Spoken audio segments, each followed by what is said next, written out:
And I feel like a lot of the times it's not transactional for me, it's a little bit more personal. Because although sometimes I don't know my clients in that personal level, it's still something dear to me that I'm getting them through this and I'm part of their journey. I feel like I merged family with my business and they like it, believe it or not. The little one is such an entrepreneur that she will do anything. And sometimes I can't let you buy a house that could potentially have mold or X, Y, and Z. The experience that I had, I connect with them in a different level.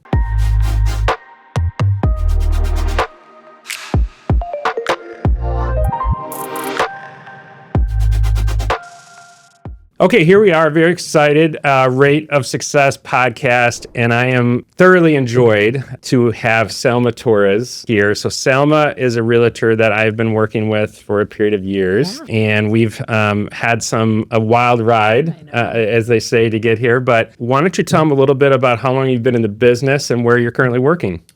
So I am with App Properties Christie's International, and I've been in the business since, oh my gosh, I want to say it's my 8th year. Yeah, that's great. Think so. Yeah.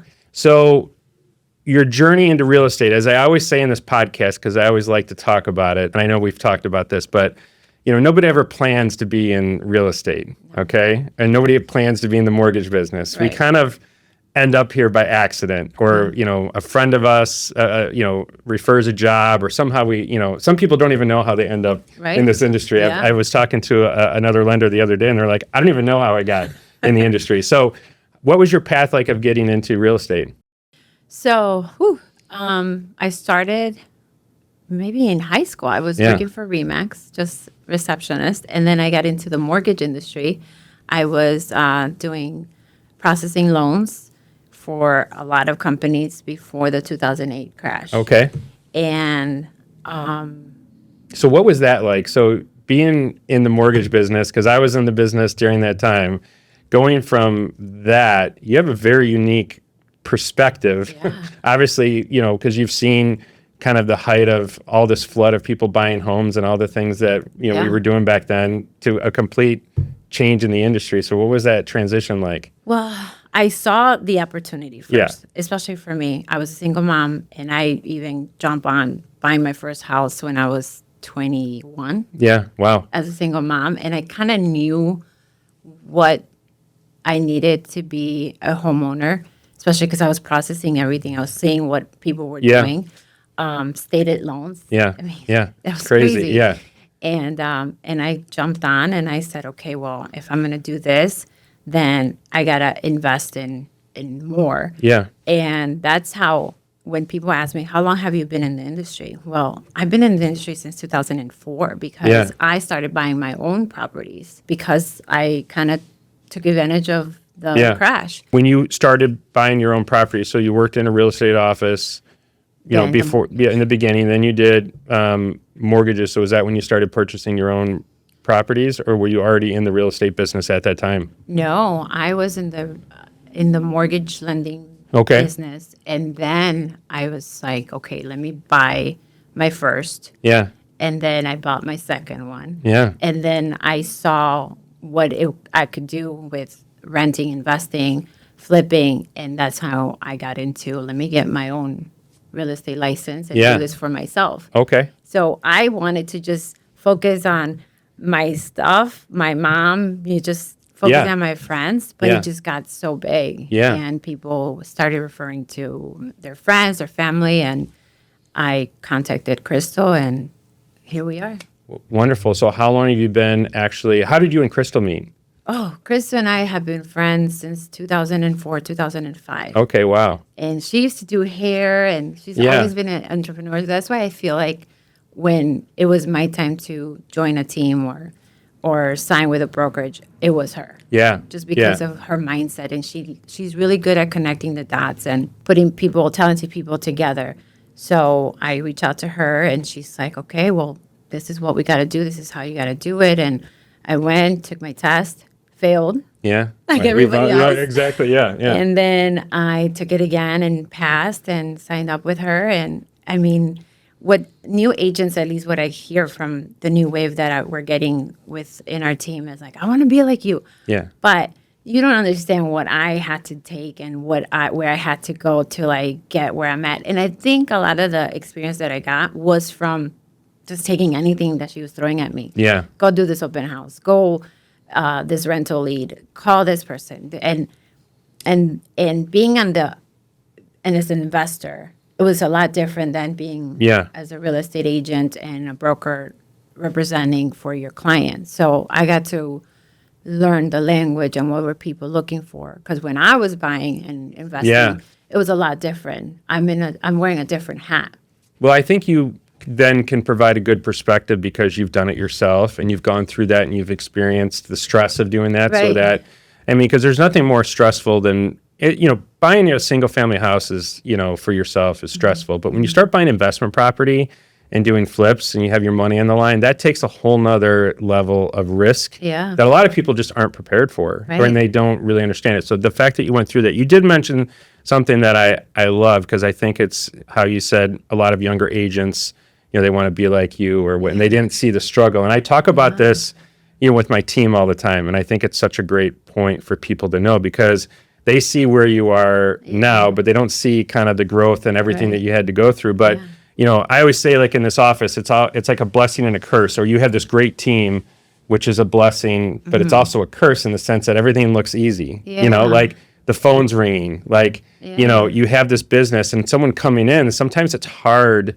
to understand, what that path looks like to get to the point where people want to call you. So the fact that you had, Crystal to kind of mentor you is a huge help. And I'm sure, have you repaid that, mentoring someone else and kind of providing that same? I feel proud of the agents that have come, and I'm like, I feel happy when they're successful because it's a reflection of how I trained them or what we did together or how we overcame. And even our last deal with our newest agent, she's thanking me. She's like, I just want to be like you, and I can't imagine how you did it. And there's a thing also, she tells me a lot that there's a tactic that I have how to talk to people and how to calm them down to, okay, I know this is stressful and I know what you're going through, but just trust me with X, Y, and Z, and we're going to get to the finish line. And I feel like a lot of the times it's not transactional for me, it's a little bit more personal. Because although sometimes I don't know my clients in that personal level, it's still something dear to me that I'm getting them through this, and I'm part of their journey. And even partnering with you or an inspector, or it's these people that I trust that I would definitely, find value if I were to be buying my first or second or third. So I think when the new agents see that and the partners that we choose and how we handle the file and the process, I feel like once we close, they're like, oh, it's like, I'm teaching you this because I don't think I had the same background or the same person walking me through. And I tell this to all of my clients. I'm going to walk you through every step of the way. Yeah. And I'm going to be there till the moment I hand you over the keys. And I think that's something that I'm also hopefully teaching the new agents. And it's like you said, it's easy for people to see it on social media because we make it sound and look so glamorous. We do photo shoots and videos and music and this and that, but no one knows those calls that we get in the morning and the lock boxes and the files. And I just had one listing that I'm so excited about. We marketed. It's amazing. It's a 3-flat. And I get a call that the tenant left a space heater on. Oh, my God. And that's my first. Yeah. And as an investor, I'm like, and the owner's in Mexico. Yeah. So he's like, can you go over there? Can you figure out what's going on? I'm like, I never gone through this. Yeah. I learned and my teammate learned. Yeah, because I've noticed that working with you over the years is, I always say there's people that handle situations and they complain about the situation. And then there's people that handle it where they're very solution-based. And you are always very solution-based. Yeah. Like I've never really seen you react like to something. I mean, maybe you hang up the phone and you no, I can't. And throw something, but like you're always very calm. Like where did you, because and you said something else, how you care. And again, you can hire 20 people that have all the qualifications in the world Yeah. in both of our businesses, but you can't teach someone how to care. Like Right. you either have that quality or you don't. Yeah. And I've always noticed that about you where you're very involved with the client all the way through and even afterwards. And I will say this too, like, talking to the clients, like they absolutely adore you. Thank you. And you can tell because I'll always say like, oh, how's everything going? And they always very first thing they do is compliment their experience with you. So where did that come from? Is that how you've always been, or because again, nobody taught you that? No. Is that your mom, or where did that come from? No, I think from being a mom. Yeah, I yeah. think from being a parent, you're like, I can't explode in front of my kids. And it's funny because they hear those calls in the car. Yeah. And they know what's going on. And they ask me, saying, how do you handle it? I don't know. I just feel like I can put myself in their shoes. I can see the stress level. I would be just as stressed, and I think I would be just as worried. But I think there's always a solution. Yeah. There's always a way out. And I lean on partners like yourself, and I lean on people attorneys and inspectors, like, okay, so how do we handle this? What do I have Yeah. to do, and how can I help? Most of the time, I feel like I'm picking up things that I know they're not my responsibilities, as Yeah. you know. But I want them to have a good experience. I didn't have a good experience with my first or second home purchase. I felt like it was transactional. Thank you very much. I never heard from them again. They were not even there for me, I feel Yeah. like.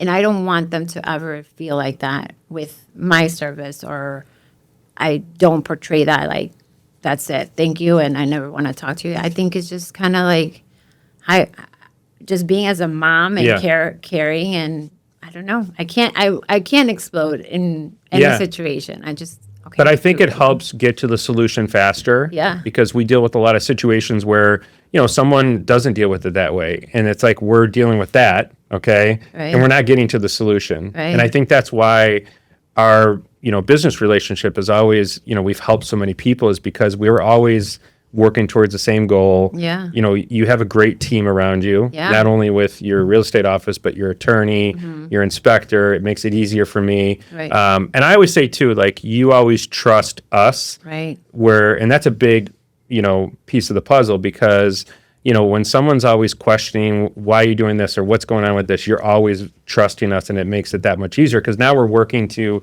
help provide that experience to the buyer that's so important. So what has been, obviously 2024 has been this like crazy year. Yes. We've had, we had an election. We've had, everything with NAR, which, obviously caused a lot of disruption. We've had, I was just telling someone the other day, we started the year with low 6% rates, then we went to 7, back to low 6, and then back to 7. Now rates are starting to come down. So what are your client conversations like today, whether from a sale and a buy, or just how much has it changed recently compared to, because let's be honest, 2021, 2022, we were just order takers. We were just firing Yeah. off. And we didn't have to have as many conversations. So how much has that changed your business over the last couple of years, having to have more conversations about the market?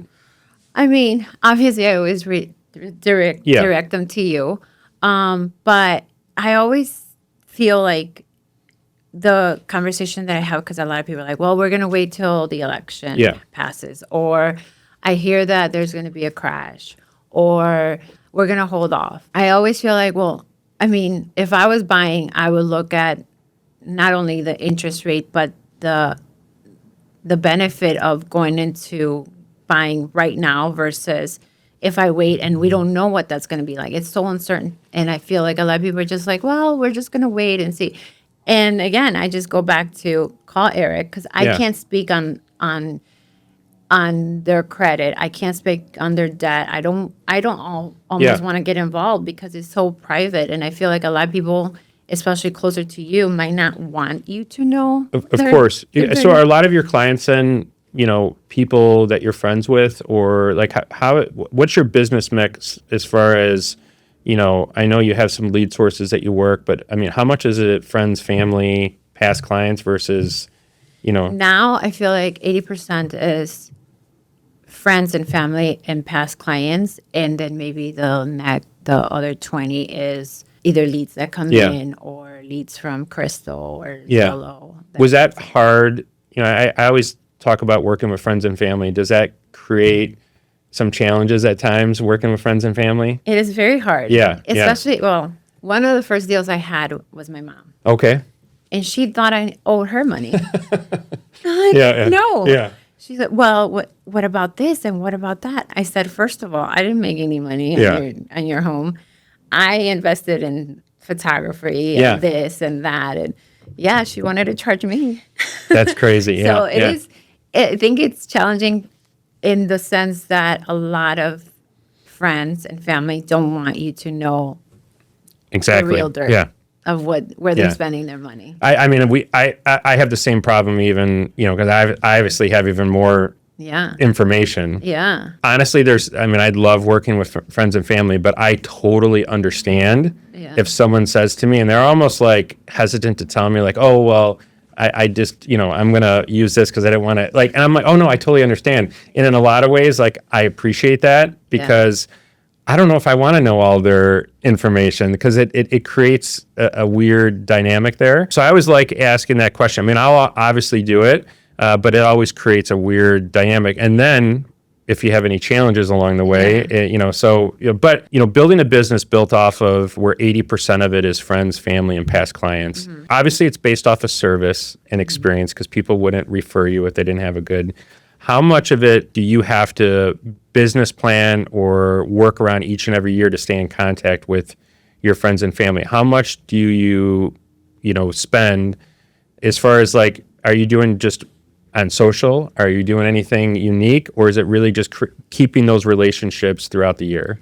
I think it is both. I think it's social media. You see an update, you see somebody getting married or having a baby, so you do follow up like, oh my gosh, I'm so excited for you. And I think I might say this too because you've been copied on these emails. Yeah. Even if I don't have that relationship with my clients, I always write my offer letters as, this is on behalf of my friend. Yeah.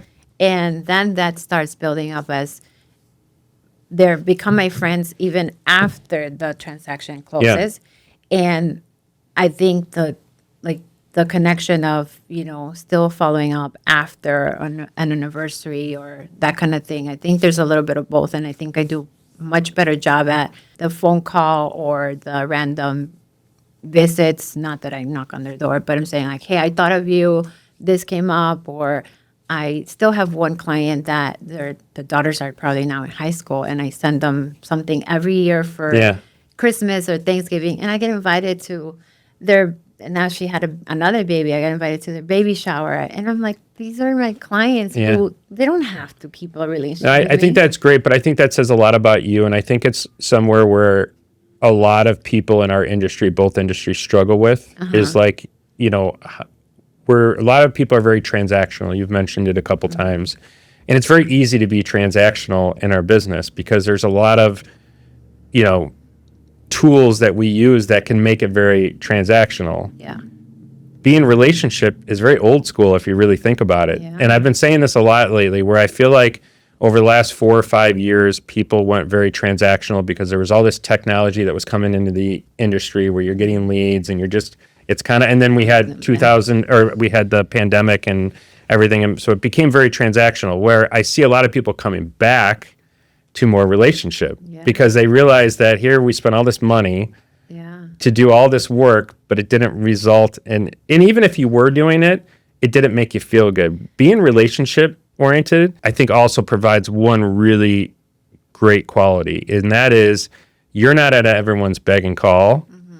If someone says, hey, Salma, I'd like you to show me this home, and you're like, you know what, I'm out of town, but I'm going to be back, on Thursday, they'll wait for you. They'll wait for me. But if it's a lead that they don't know you, you either have to give that to someone else or so I think from a relationship, it's much easier to scale a business than it is to be transactional. It sounds so easy, but it's probably the one area that I see newer people in the industry struggle with so much in the beginning. Well, you also have to consider we had COVID. Yeah. So a lot of people couldn't also do a lot of the baby showers or birthday parties. So I feel like that's when I think we connected through social media.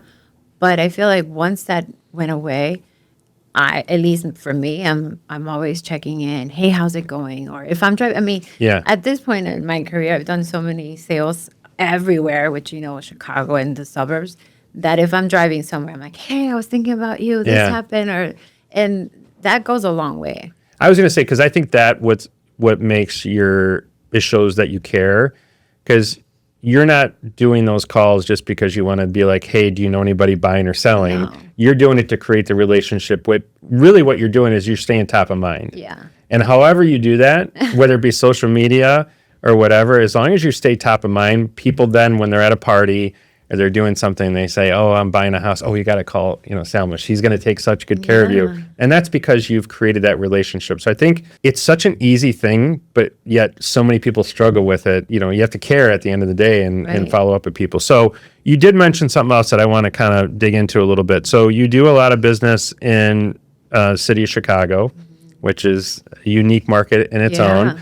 And then you obviously, do a lot in the suburbs. What's been the kind of trend? And I'll just tell you what I've experienced is obviously COVID, we had a lot of people moving out of the city, because Yeah. they were in a condo and then they wanted to be in the suburbs and they didn't want to be in a condo during COVID. So we had this big move.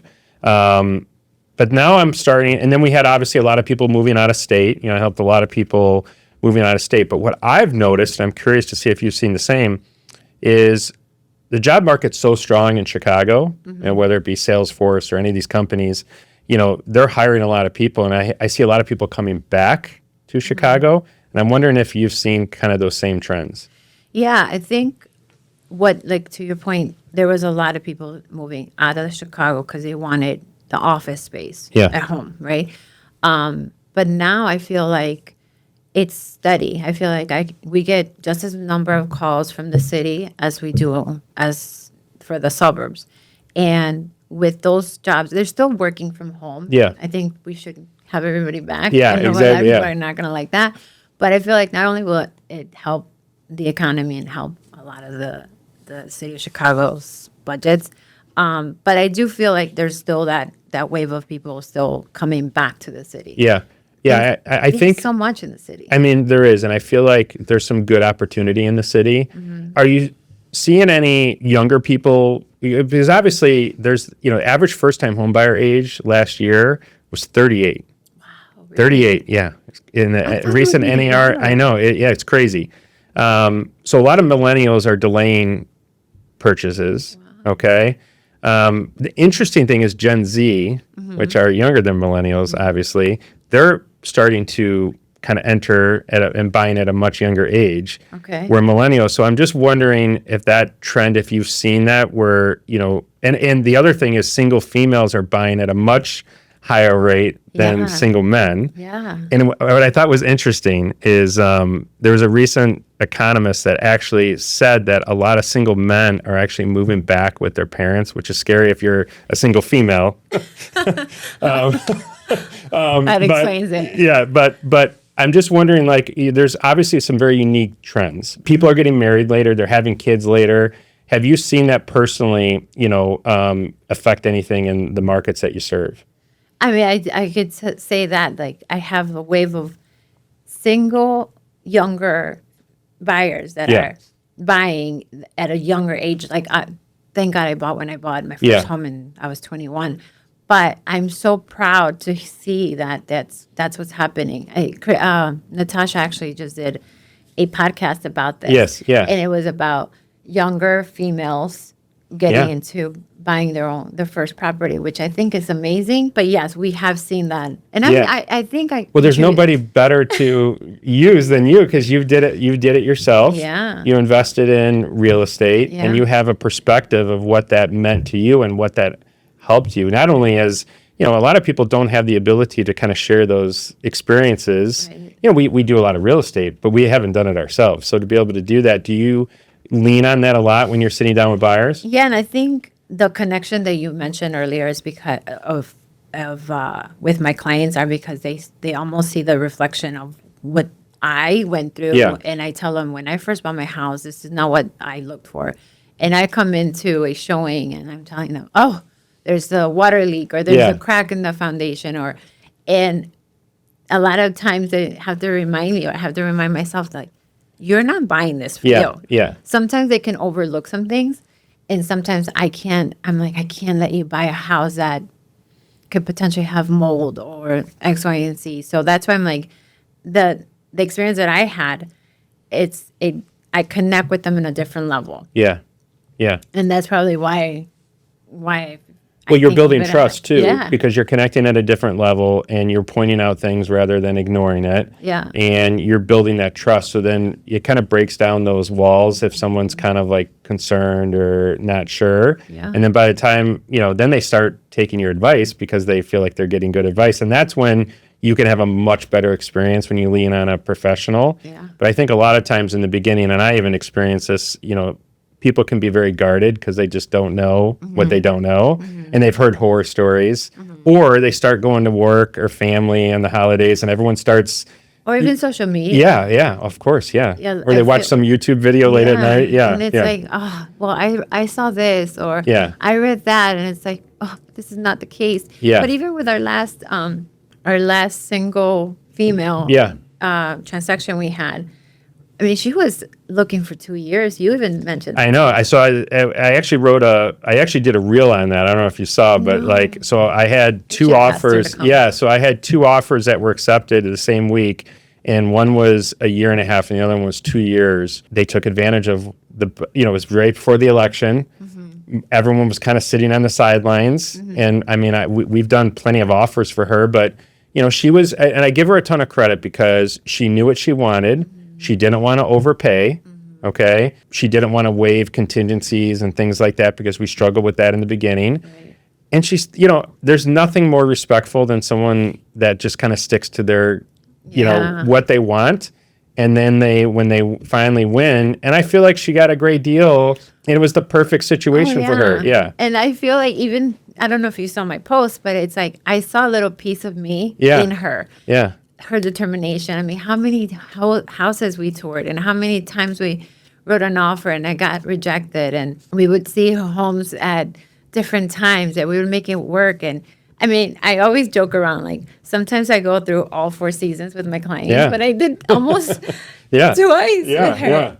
But I was very, very proud of her. And I feel like she's another example of young female buying her first house, 2 years with you, trying to get something on their contract, and it happened and it worked. But it goes to show that when you have a good team and you have someone that you trust in you, that people will be loyal. Yeah. Because most of the time, what we see, if it's that long, people are jumping agents because they think for some reason, that agent is not giving them, what they need. But I will say this: like, your clients are always very loyal. Okay. Like I said before, they always speak so very highly of you. And I think that leads to the experience that they have. And we met, our first deal, we were joking about it before we started, but, was probably one of the hardest transactions that I've ever personally closed. Really? It was up there. I would say it's top 5 because of what we had to do. Yeah. And it was like, we were joking about, we had, Tom on my team going to the bank to help out to get bank statements because we were having trouble getting it. It was like everywhere we turned, it's like something else happened. Yeah. And that's where we started our journey working together. So who would have thought that? Yeah. And I remember calling you, and I know she was upset, and I know when I first met you, because she was already pre-approved with you. Yeah. And from that point on, just seeing how the whole team came together to make the deal happen, I'm like, oh, I'm never leaving you. It was, that's what my average loan size is. 280. Like I love helping first-time home buyers. It's something that I'm extremely passionate about. I've been in the business 20 years, and my average loan size has always been the same. Home value has gone up, and I've always been in that kind of that 250 to 300,000 loan amount because I love, the opportunity to work with buyers that really need a lot of help, and it's something I'm even passionate about right now, and I'm actually curious to get your take on it, because one of the things that concerns me the most moving forward is the lack of financial literacy. that I'm seeing from younger generations. So, not understanding credit, not understanding, we're still seeing people take payday loans. They get themselves in a position, or student loans, where they rack up a lot of student loans because they thought that's what they needed to do. And then all of a sudden they're trying to get married and start a life, but yet they have this burden of debt because they're trying to live a lifestyle that ultimately they can't. And it's affecting, that's where I think a lot of the, I think there's a lot of things, but I think one of them, why the first time homebuyer age is, 38, is because of that. Do you find, being in the suburbs, doing the amount of business, there's kind of this lack of understanding of how much the credit impacts what they're able to do? Yeah, or how much they need. Yeah. I feel like once we put everything on the table of, okay, this is how much is the down payment, and we break it down as closing cost and credit. And even now, my daughter's 20.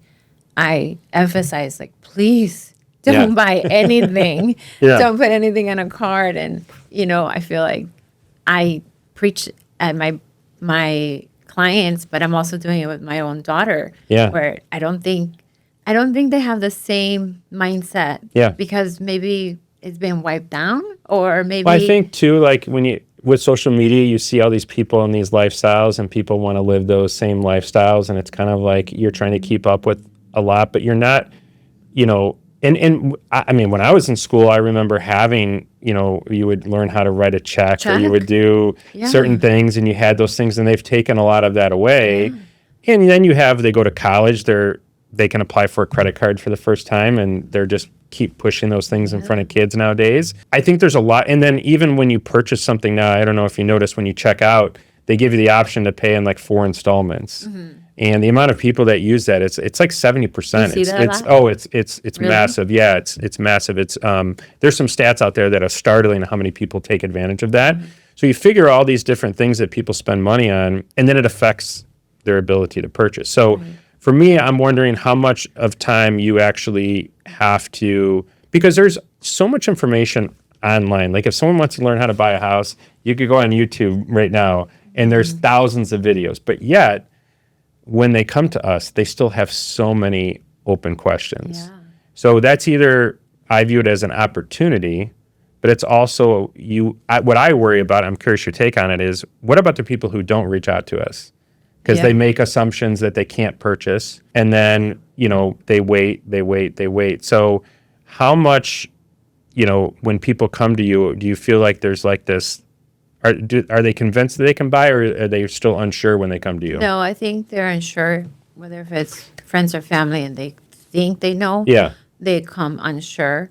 And I don't know if you remember another deal we had where he waited because you guys were helping him clean up the mess that he had created.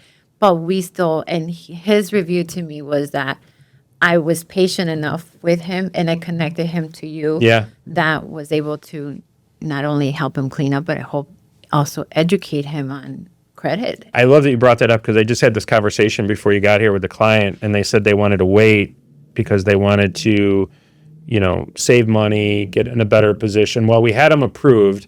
They wanted to wait. So we scheduled a call, and we had we talked for about 30 minutes, and it was like, we gave them some credit consultation, things like that. By the end of the call, they were ready to move forward. Really? And they needed to do a few things. So I think that is kind of the opportunity with people is, we didn't get that opportunity during COVID really, because things were so crazy. I think that's been the opportunity I've noticed too with NAR settlement, more buyer consultations. You're getting so much more information from the client that you're able to address a lot of the concerns before they become concerns. But more importantly, you're able to address a lot of the things, because everyone who's waiting, I've been talking about this a lot, is, inventory in Illinois, we're 61% below where we were in 2019. 61%. The moment rates have a 5 in front of it, you're going to have a flood of buyers re-enter the market, and we are going to be in a completely different situation than we are today. In Florida, which we both frequent often, it's a completely different market. It's totally different. There's a lot more inventory, completely different. So, but on that, we touched on it a little bit. I'm just curious, how much different is the suburbs right now versus the cities? Or anything that jumps out at you that is different from the markets or buying, selling, anything that I personally get more people from looking in the suburbs. Okay. And I do get a lot of people, possibly because either jobs or family or, getting married or having kids, that are looking to be in the suburbs. Yeah. I have had somebody, and this has happened to me maybe 5 times in my whole career, where they want to stay in the suburbs, and somehow we end up closing in the city. Yeah. And Yeah. it's like, well, but it works, and Yeah. I like that. I think they also know when it's the one, they'll know. And Yeah. I say that, but no, I do get a lot of more. Do you notice buyers. people focusing more post-COVID because maybe they worked from home for a period of time, like quality of life? I say that a lot to people because it's like, I don't think people focused as much on commute prior to COVID because it was just something that everyone Yeah. dealt with. Yeah. Okay. But then you had that taste of, working in your pajamas till Yeah. noon and Yeah. picking up your kids and doing all that. And then when they have to go back to work, they're like, well, I don't want to commute as long, so I need to be closer. Have you noticed a trend in that? I have a friend too. He just bought a house in Gurney. Yeah. He was going to take another job, and he has to go into the city 3 times a week. So he didn't take the job. Yeah. Because of the commute. Yeah. Yeah. I'm like, well, Yeah. maybe I'm old school, but if I needed a job, I would. Yeah. There are a lot of stats. You mentioned it though about companies. It's slowly ramping up where they're trying to get people back to the office. And the main reason why is a lot of these companies purchased large buildings in the city. Yeah. And they can't just let the lease go. Well, Yeah. Have you gone to the city? Yeah, it's crazy. When you go in the loop, where it used to be like just absolutely crazy, Starbucks on every corner, they're all gone. Yeah, I look up and it's empty. I know. It's like they're filming a movie. The Yeah. one time I was in the loop, I had a closing that I went to. Yeah. And I walked out, and it was like I thought they were filming like a movie. Like you ever see Batman when they do Yeah. and it's like the whole street's empty. Yeah. That's what it felt like. It was does. really eerie, like being down there. Yeah, and I look up sometimes and I'm like, how is this okay? Like, if Yeah. I was running the city, I think I'd be like, come back in and. Well, think of all the money that people spend and the tax dollars that people spend Right. when they're. The other thing that's interesting, not real estate related, but just even talking to my nieces, like when we were younger, we would always go to the city. Okay, They don't go to the city. Like nobody goes to the city. They go to Naperville or do whatever. So it's just you figure all that money that's not going in there. It has to, Now, have you? Obviously, a lot of taxes have gone up. Have you seen a lot of people move because of taxes and expensive living in the city, or? Well, you would know this Yeah. because, and I was just talking to another seller who she was gonna sell if this whole tax thing Oh yeah, absolutely, yeah, would yeah, have passed, yeah, and she's like, I don't want to. So I'm like, well, I was wondering how many people in the Yeah. city in Cook County was gonna have this mindset of we gotta go. I know. I've been the one thing I hear more than anything, at least that's always been consistent pre-COVID, during COVID, and after COVID, is you'll have a lot of couples that will live in the city, work in the city, and the moment they have kids, that's when they are moving to the suburbs. And that I think that will always be the case. Right. Now, there's some people that love raising kids in the city, but then there's others who don't. What about multi-units? Because that's obviously been a very hot topic, house hacking. And I've seen those prices on a lot of these multi-units just go through the roof because so many people are trying to purchase that. Have you seen that trend? And do you see that trend continuing? Yes. Okay. Yeah. Yeah. Especially with a lot of people coming into Yeah. the city. I feel like, I had one and we had a lot of offers just because of the rent prices also going up. So Yeah. people are taking if I was 21, 22, 23 again, if I could do it all over again, I would. I actually have a client of mine, one of my very first clients. He worked at a financial firm, very smart, great college degree, and had a great job. But he bought a multi-unit. He did house hacking before it was house hacking. Like he would buy one and then 2 years later buy another one, 2 years later. And 34 years old, he quit his job, started a business, travels around, and he has all these rental properties. And he just lives off of that. So for me, I feel like that if I was young again and did it all over, that's exactly what I would do. Well, that's how I started. That was my goal was I bought my first house for me and my daughter. Then I had my second daughter. Yeah. And I thought, well, if anything happens, at least I'll have one for each Yeah. daughter. But then it started growing and growing and growing, and they became rentals. Yeah. All those properties that I can tell you that if anything happened to me, my daughters can keep growing Yeah. this little real Yeah. estate empire that So- I built for them. So on your daughter, so one thing I always want to mention is like, I feel like you do this amazing job of, real estate, but I think you also do a very good job of being a mom. And I know that can't always be easy. Okay. And obviously you have a great team to leverage and you can do that because I know it's not something that just happens. It's something you have to be, very passionate about and Yeah. something that has to be very important to you because I'm sure there's plenty of times when you get a call for something, but you have something with your kids and, but that's by being in relationships. So what's been that journey like of, because I always see you do such fun things with your kids Yeah. and like you have this great life. Yeah. So how did that all come about? Well, I think they've been there Yeah. from even seeing me study and all the phone calls and everything. But I also bring them with me. Yeah. And they help me with the open house, and the oldest helps me with the social media marketing. And I feel like I merge family with my business, and they like it, Yeah, believe it yeah, or not. The little yeah. one is such an entrepreneur, like she will do anything. She will sell, back in the day when there was the slime, Yeah. she would sell the slime. But if she posted your slime on her Snapchat, Yeah. and she sold it, Yeah. she would ask you for royalty fees. That's great. That's so great. I do a good job at, hey, I got to do this really quick, but after that, we're Yeah. gonna go here, we'll do that. And I think they enjoy also hearing about every client and every story, because that's why I always say to my team, everybody has a why. I had a why. Yeah. I had a reason why I had to buy a house and why we had to move or X, Y, and Z.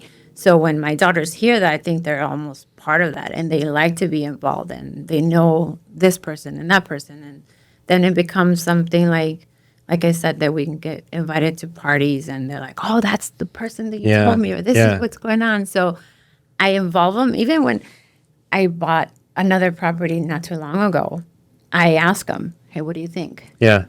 How do you, and my little one, she'll be like, "Oh, we can paint this and we can do it like this." And I want to think that I get their wheels spinning as far as what they can do. Because to your point, I think it's so much more than that personally, and not to interrupt you, but I think you're teaching them, they're seeing how hard mom is working Mm-hmm. and all the success that you're having. And that gives them a level of confidence Yeah. and appreciation Yeah. for hard work. Yeah. And that's going to go into everything that they do when they get older because they're going to, they've experienced with you. Yeah. And I just think from a life lesson, it's invaluable Yeah. later. And not every kid has the opportunity to be absorbed that much, Mm-hmm. from their mom and be involved in that. So I think I think in everything that your kids will do, they'll feed off of that. I think it's the work ethic. I think they see I wake up really early. I know Yeah. a lot of people are like, "Why do you wake up at 3 a.m?" I wake up early, I work out, and before even anyone starts calling me or emailing me, I already got most of the work done, and then I can focus on. So let's talk the about girls. that. So I'm an early riser too, okay, but I'm not running marathons. So and you did an Ironman, right? Yeah, I still Okay. have the sweatshirt that you sent Okay, me. so let's talk about that a little bit. So not only are you, because I feel like if there's anything that defines who you are, this is really it.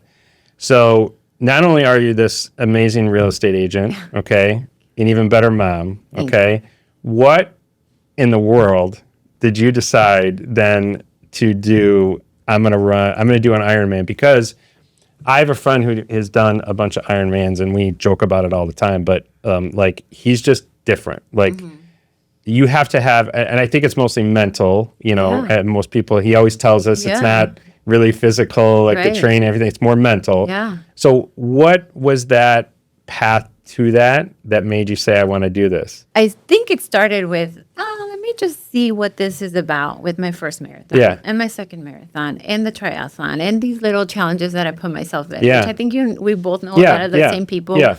with my gym and stuff. But when it became to doing an Ironman, it was actually my dad. Oh, wow. My Okay. dad is, he competes in open swim Okay. in Mexico. And just seeing him was like, oh my gosh. Yeah. He's 70. Wow. And he's doing these marathons. And Yeah. so I'm like, well, if I want to teach my kids the same work ethic and passion. And that's what it became like. Okay, well, if I can do a marathon and if I can do all these little things, I think I can do an Ironman just for them to see it. Oh, absolutely. Just for my kids to But see what it. was that like for you to go through that and to experience it at the end? Like, was it something that, did you ever imagine you would ever do anything like that before you did it? Or, Yes and no. Yes, because I had a taste of it with the triathlon. yeah. And it's so interesting because when I finished, I think it was you or Tom who called me, and you guys are like, "Did you just run? Did you?" And it was the first one. And I was in Mexico. Yeah. And I was like, "Yeah." And you're like, "Oh, well, I got to get off the couch." I know. Yeah. I remember. Yeah. You made me feel real lazy. And it was, yeah. you know what? It was painful. And every single one, I'm like, I'm never doing this again. I'm 42 years old. Yeah. What business do I have running? Yeah. And I think it's amazing. I think it says so much about who you are, but I think it's awesome for your daughters to see their mom as like this like total badass and warrior, because that is, again, it's when you decide to do a marathon, that's one thing.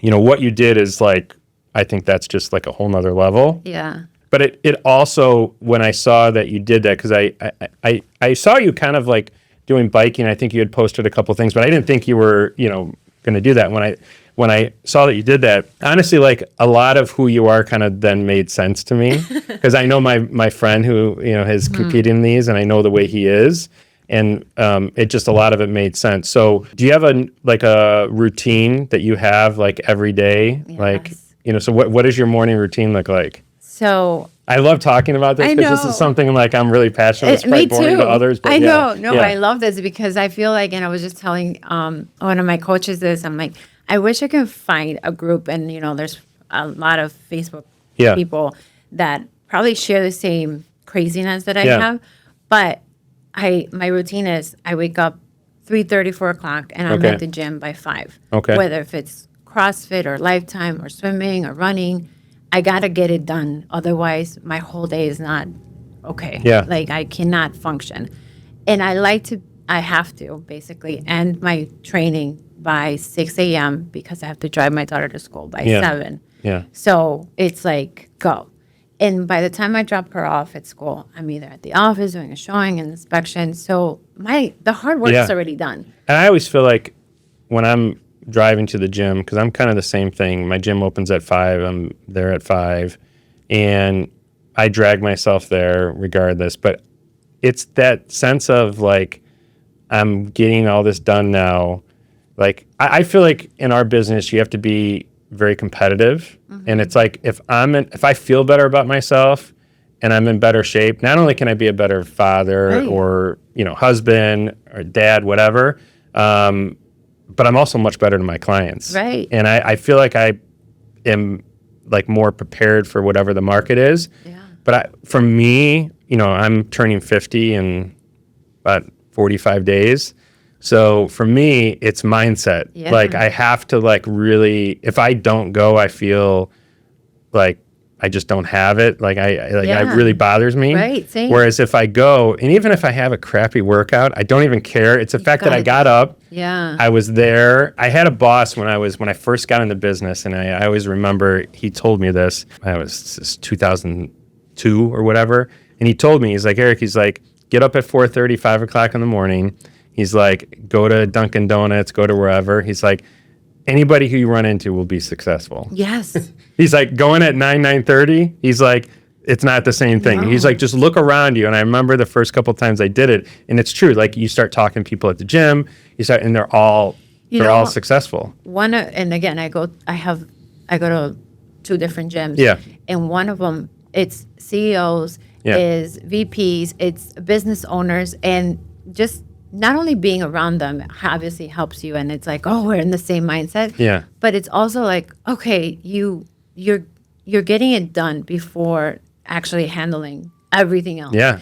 And back to my daughters, I didn't think that I was putting doing anything amazing until I heard them talking Yeah. to their friends about Oh it. yeah, that had to be. And I was Yeah. like, oh, you Yeah. know, because they don't tell me that they're No, proud of me. no, of course not. Well, they know? will as they get older. Yeah. Yeah. But then hearing it, I was like, oh, they Yeah. think that this is something amazing. That's and for awesome. them to like, That's Yeah. really, and I think there's so much that can be taken from sports or something like that can be applied to business, because all the same disciplines that you did to prepare for that are the same disciplines that you have to be an entrepreneur, to Right. build a business. Yeah. On that a little bit, what has it been like? You mentioned Crystal obviously in the beginning, but have this big team.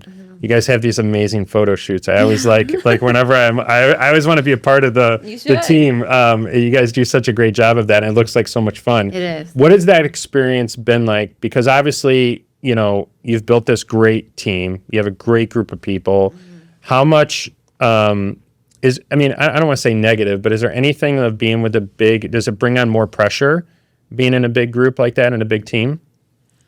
Pressure? Or do you like that? Yeah, no, I don't think it's pressure. I think I personally like it. I like challenges. And I think Yeah. once we start growing, the only pressure I would say is kind of getting everybody on the same page and the Yeah. same frequency of this is the goal and this is Yeah. the vision. This is what we are. We're all here to obviously make money, but some people might have different But I feel like Crystal backgrounds. has a really good culture that she tries to build with you and everyone, and I'm sure like that helps, because then you are attracting people into the group Yeah. rather than having to go out and search for Yeah. people, if that makes sense. Yeah, it's funny because everyone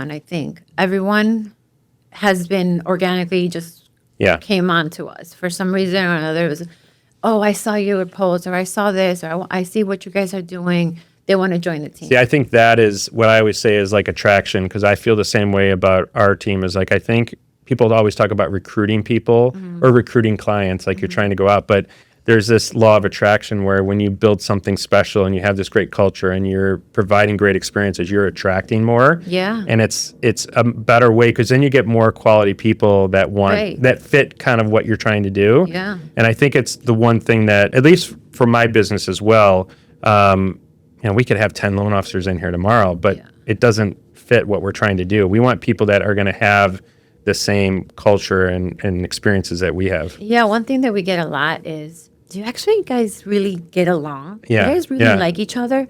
And honestly, like, these are my friends. Yeah. I do enjoy going out with them or having retreats with them or hanging out with them. Yeah, because talk about that, because I've noticed you guys do that. And I think it's like, I don't know very many other teams that do that will travel, because you've done some stuff where you've like all Yeah. gone together and We've gone to Miami, which that came from us just going on a trip to Miami. Yeah. To now me investing in Miami and Yeah. buying my place in Miami. We're actually planning a retreat in January, and it's just for us to just hang out and talk about the year and not have anything on. There's nothing on the agenda of what we're gonna do. That's great. But we do get along, and we actually just love hanging out with each other. Here's the thing. Yeah. We're not competitive in the sense of like, oh, why is this person doing this? Or why Yeah. is this person? That we don't have that in the team. I think, and Crystal has mentioned this to me at least, I do a good job at sharing it with everyone. Yeah. Like I'll bring somebody on. Hey, let's call this together. Let's do this together. That way it just becomes like there's no animosity. There's no hatred. Yeah. Between No, us. I think that is a big deal, because I noticed where I came from previously to where I am now, that's one thing that's very different here is people share a lot, and it brings out the best in people, because a lot of times realtors can be very, I don't want to give anybody what I'm doing. Yeah. I don't want to share. And when you have that type of culture, Right. it is not good for anybody, because nobody's sharing. At the end of the day, no one's going to do exactly what you do and have the same impact. So even if you gave someone everything that you do, they're never going to be able to recreate it Right. because it's you. Right. But they can take a few different things, and if you mentor someone and help them, it can be life-changing for that person. And I think when you're in a culture where you're willing to share, but more importantly, willing to spend the time on top of everything else that you have going on, it shows that culture where then that person's going to do the same thing to someone else. And that's what makes it enjoyable to be around one another. Yeah, and she brings all of us in and involves us in a lot of Yeah. the planning. We just hired somebody else to be our general manager and operations manager. and she involved me and some key people. And I feel like that's what I feel like why I'm not only loyal to her, but the team sees that too. Like, oh, you want my input. You actually cared about it. I think it makes the biggest difference in a team is when people feel like they have a voice. I always say, like, people just want a seat at the table, you know, in decisions. When they feel like they have a seat at the table, they feel like they're a part of something bigger. Because at the end of the day, you know, in our business, it's, you know, I get to go on all the fancy trips and I get to do all these things, and all these other people on my team, you know, they have to want, it has to be more than just a paycheck. Right. It has to be something bigger. And when you get people to buy in to that and you can build that culture, it's completely different than what most people experience being in real estate or anything. It's a big difference. Yeah. I mean, again, I could never do what she does. Yeah. Because I have 2 kids and I only babysit my 2 kids. I take care of my 2 kids. But it's a reflection of how she handles, you know, the business and the team, and how we were just growing. I don't know if you remember, but we were not as big as we are now. What does the future look like for you and the team? And what do you feel like in 5 years? I know. I always get this question. I don't think I'm ever going to leave her or the team. But I think I like to start my own little team within the team. Yeah. Because I had that. I had Chris and I had other people, and I feel like now I'm gonna grow this with being a division of the suburbs. Well, someone who has known you and worked with you tremendously, I think you would be an amazing team leader. I think you would build an amazing team just because of the qualities that you have and how much you do care, and watching you when you trained Chris and how great of a realtor he became. And what that did for your business and how much it helped you. I think, you know, the ability to do that, I think anybody would be honored, you know, to, you know, be a part of that. So I think it's definitely something you should try to, you know, do again. Because I definitely feel like you'd be an amazing and I'll hold that dear to my heart if people actually were to be like, okay, we're going to be part of the, and we did. We would joke around that we were the suburbs, the team of the suburbs, just because of, we only focus sometimes on the suburbs. And I'm like, if I can do this again, how would that be? You 2 should. or 3 times as big? I always talk a lot about, you know, I feel like in real estate, one of the things that we don't talk about enough is kind of like our impact on the community and the things that we can do to help the community. What does that personally mean to you, and how has your business evolved over the years so you can have a bigger impact? Because the way I look at it is when we help, and especially we're in Thanksgiving, Christmas coming up, you know, I always talk about it with my team, like you figure all the memories that you've had at your house, you know, with your girls, and you figure all these families that we've helped, they have all these, you know, memories that we're helping them do, and we have a huge impact on the community. How much of that do you think about, and how much does it shape, you know, kind of your business? I was just actually asked this for a magazine. I don't know if you saw it, but how much do I impact the Hispanic community? Yeah. And I didn't think that I did. I didn't think that I saw myself as like somebody that would actually, and I then seeing the numbers and seeing, wow, the majority of my clients are Hispanic. I feel like I do impact them one way or another. And I feel like, at least from where I came from and my background and my storyline, and, you know, being an immigrant and a single mom, and, you know, even to the point where I was homeless at one point, I feel like they see that and that resonates with them. So that impact that I feel like I'm making is more in back to the Hispanic younger community of like, well, she can do it. Yeah, we can. And I think it's important too, because, you know, unfortunately, you know, there's a lot of minorities that get taken advantage of in those same communities. And, you know, we experience it a lot where we get brought in on transactions, and, you know, just the level of fees or the interest rates or whatever. It's you know, it's something that needs more attention. But I've always noticed that is something that you take pride in.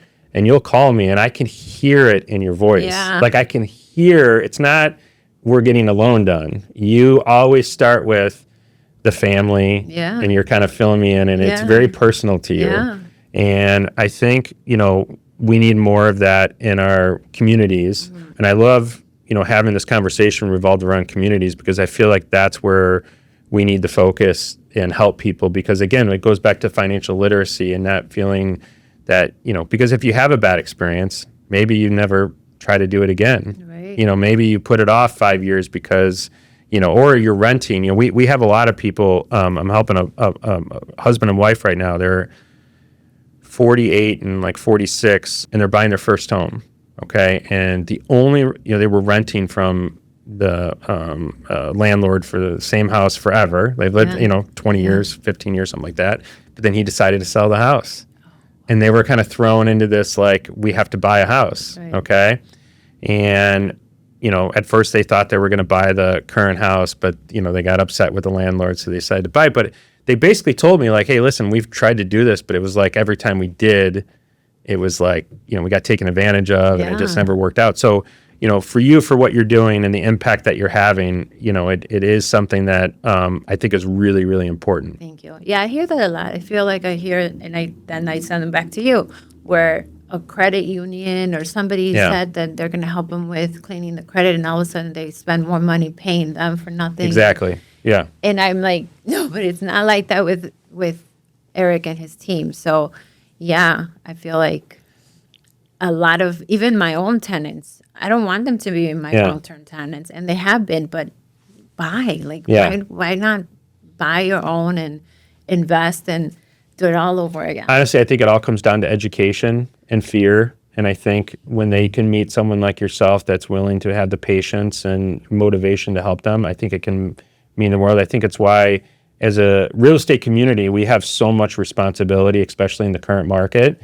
And the opportunity is endless. I mean, you talked about how high rents are going. I mean, we get some of these borrowers and their rents are going through the roof. The other thing I've seen, and I'm curious if you've seen it as well, is we've seen a lot of like multi-generational purchases with multiple family members. Yeah. Where their kind of prices have gone up, debt to income is obviously a trouble to buy their own. So we've seen, and it's the stats even show it. Have you started to see more multi-generation, where maybe you have like a sister in a multi-unit where you have multiple family members kind of pooling their funds together to purchase? I think it's going to be a trend that will continue kind of grow. Yeah, I've had a lot of even like parents buying with their kids. Yeah. Or, siblings buying together, which I honestly, I think that's good, but is that beneficial for one or the other? I know. I don't know. Yeah. I can't tell you. I know. I think it's more out of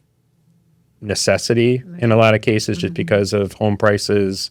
And I think it's a way to combat affordability a little bit, as you kind of pool funds together. Right. A couple more things here, but what do you think the biggest lesson that you've learned in real estate, not to put you on the spot, but that you didn't expect, to learn from real estate? Is there anything that kind of jumps out at you? With everyone every deal I had is a story and a lesson. Yeah. I'll let you think about it for a minute. Yeah, I don't know if I But have I'll one. say, like, for me, like, my entire life, I've been very impatient. But in this business, like, I've had to learn to be very patient. Like, it's one of those things where, we have all these things that get thrown at us every single day, like challenges, problems, again, we never really talk about how unglamorous our job is, but at times most of the time it's not what people would expect. Like if you follow the camera around for both of us throughout the day, it's not what they see on Selling Sunset or anything, No. It's very different. Right. So I think that's my biggest thing is just, I've had to learn a lot of patience. Yeah, I mean, my daughter actually said this the other day. She's like, if we do a day in a life with Salma, what would that look like? And I'm like, well, people probably wouldn't care. Yeah. Like they wouldn't even, it's not like, like, wow, my gosh, I found gold. But yeah, I mean, patience and compassion. I think that's one thing that I know that, again, I didn't have that when I was going through all this, whether it was losing my job in the recession in the mortgage industry, where they just said, pack up your things and that's it. And then on the other side, when I was buying my home with, doing my stated loan and no one was compassionate towards me with being a single mom. And again, I understand it's business, it's a transaction, but it's more of like, I get what you're going through. Yeah. And you said that too. Like, there's always a story when I call you. I'm like, this is what's going on. This is why we need to get it done. Or there's a story behind of why people have to do what they have to do, buy, sell, even rent. And I think that's the compassion side of me that.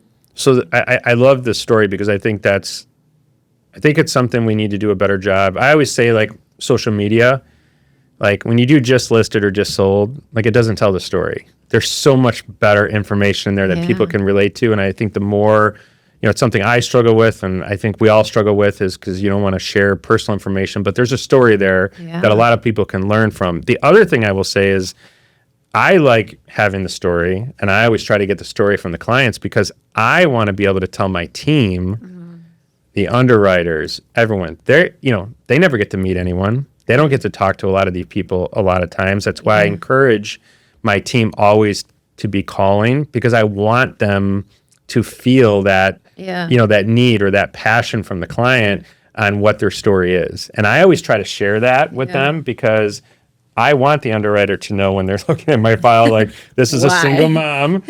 Like, we have to figure this out. And not that they're going to do anything different, but I think it's important to have the story, to tell the story, to get people to come together. And I feel like we do better work when there is a story and we know more about the client than when it's just, that's why, when I hear companies that have these, like, it's all electronic or it's all digital, I just feel like that's going to be the one thing that is going to always drive people back to people like yourself or people like me, is because people need to know the story a lot of times to be able to, I don't want to say to get the deal done, but I think it makes a difference in the experience that you receive. Right. Yeah.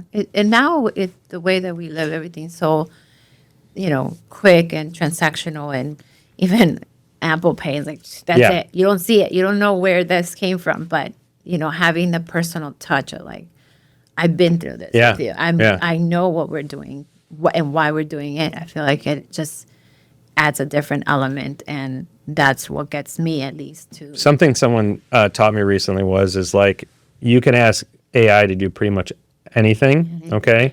But what you can't ask it is, how does it make you feel? Yeah. Like, so I find myself asking my clients that a lot more. Yeah. Like, how does this make you feel? Like, because that's something that, and people respond to it much more directly. Well, okay, well, this is my concern.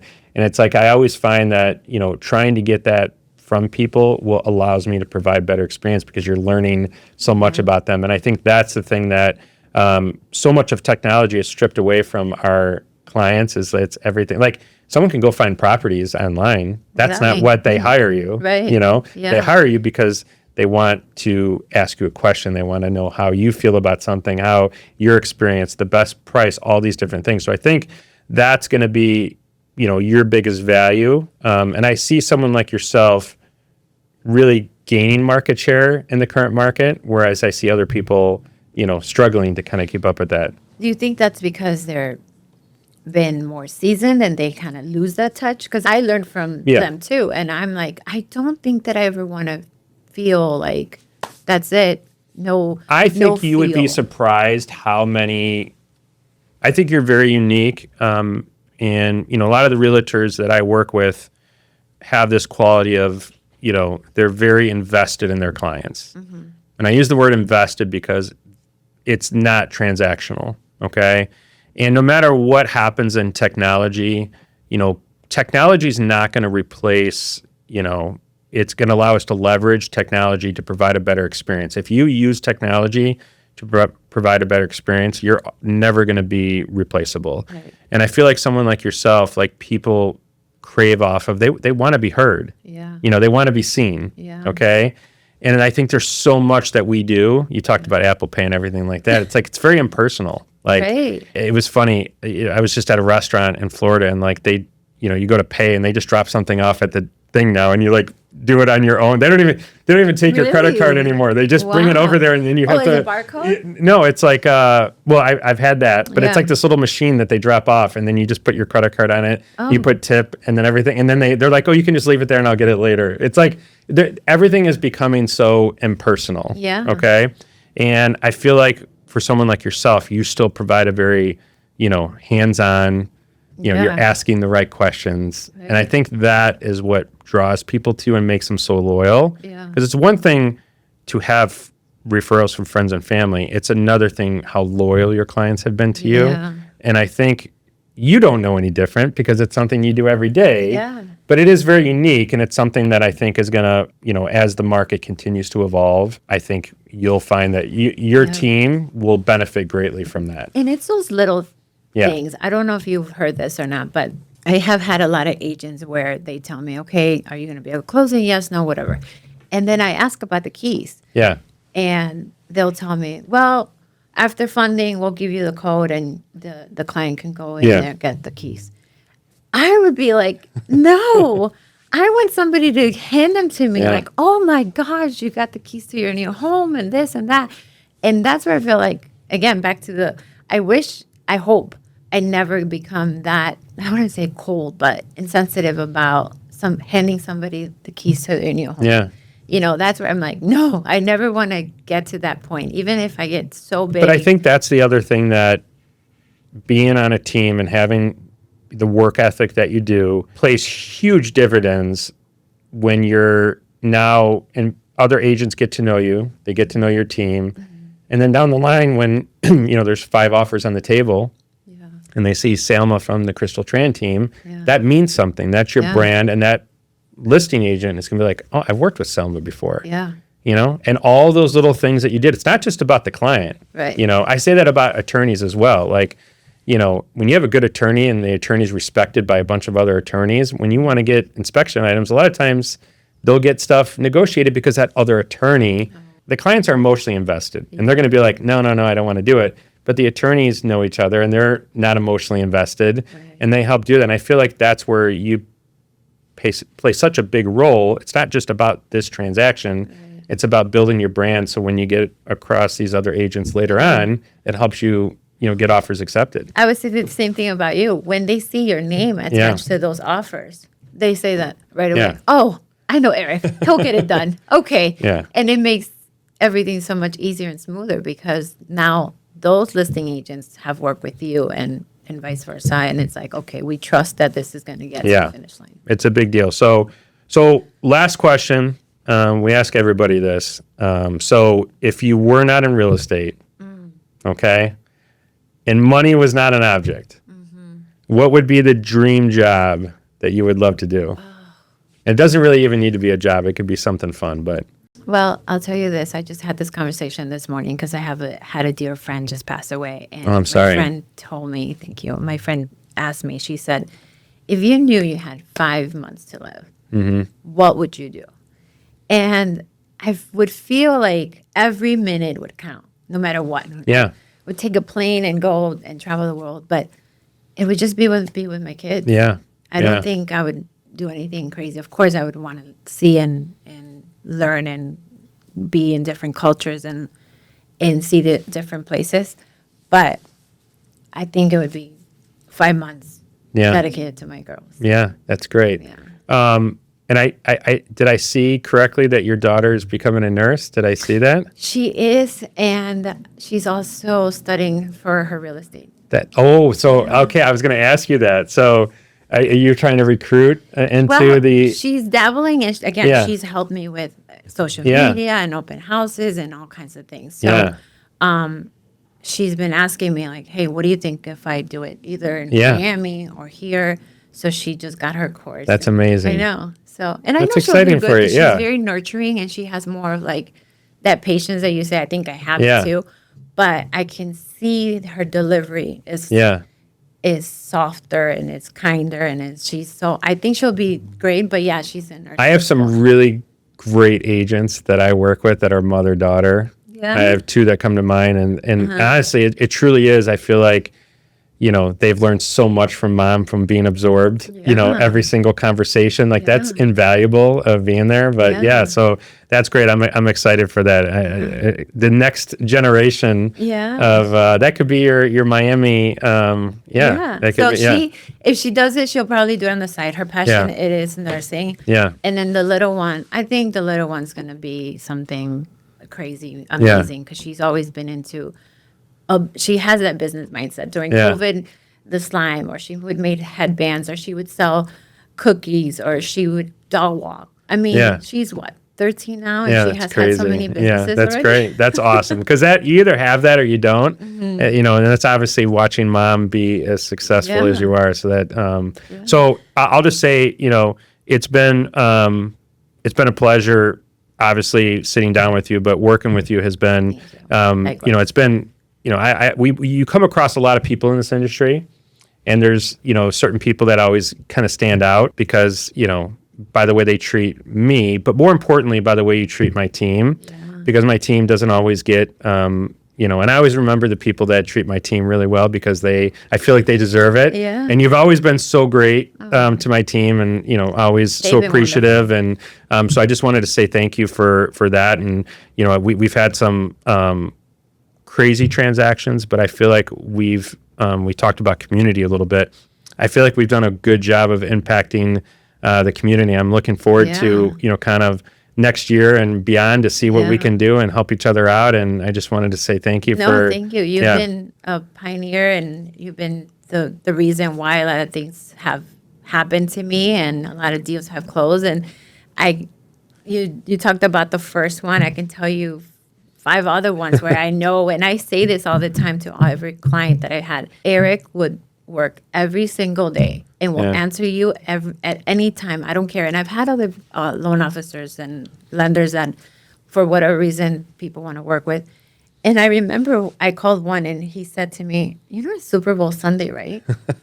I was so hurt because I'm like, this is critical. Yeah. And I always say, like, Eric wouldn't do that to me. No, I mean, you know, this business is, what I talk about with my team a lot is it's sacrifice. You know, there's a lot of sacrifice, but there's also some really good, you know, we both have a great quality of life. We both are down in Florida a lot. Like there's sacrifice, but then there's, you know, the reward. And the more you sacrifice and get up at 3:00 in the morning and do those things, the more it pays off with your ability. So it's you know, it's quality of life. So this has been fun. We're going to do it again.